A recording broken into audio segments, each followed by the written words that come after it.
2020 model 1 litre turbo മാനുവലാണ്. GT-TSI manual ഓപ്ഷനാണ് വണ്ടി. 1 ലിറ്ററിൽ മാനുവലാണ് വരുന്നത്. കുറച്ച് റയറായിട്ട് ഇറങ്ങിയിട്ടുള്ള വാഹനമാണ്.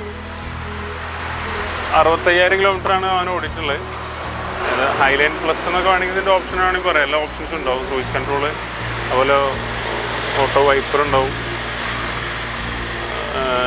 ആപ്പിൾ കാർപ്ലേ, ആൻഡ്രോയിഡ് ഓട്ടോ കാര്യങ്ങളൊക്കെ വരുന്നതാണ്. സ്റ്റിയറിംഗ് കൺട്രോള്, എല്ലാ ഓപ്ഷൻസും ഉണ്ട്. രണ്ടാമത്തെ ഓണർഷിപ്പിലാണ് വാഹനമുള്ളത്. ഓൾമോസ്റ്റ് സെക്കൻഡ് ആയതാണ്. അതുപോലെ അലോയ്സ് ഒരു ഗോൾഡൻ ഷെയ്ഡിൽ ചെയ്തിട്ടുണ്ട് കളർ. റീപ്ലേസ് എന്തെങ്കിലും ഉണ്ടോ? റീപ്ലേസ് മെയിൻ ഗ്ലാസ് റീപ്ലേസ് ഉണ്ട്. ഫ്രണ്ടിലാണ്. വേറെ പറയത്തൊക്കെ എന്തെങ്കിലും GT-TSI ഓട്ടോമാറ്റിക്കിന്റെ അതേ പ്രൈസ് റേഞ്ചിലും അതേ റേറ്റിൽ വന്നിരുന്ന തന്നെയാണ് GT-TSI മാനുവലും. നമ്മളത് എക്സ്പെക്ട് ചെയ്യുന്ന റേറ്റ് 7,25,000 രൂപയാണ്.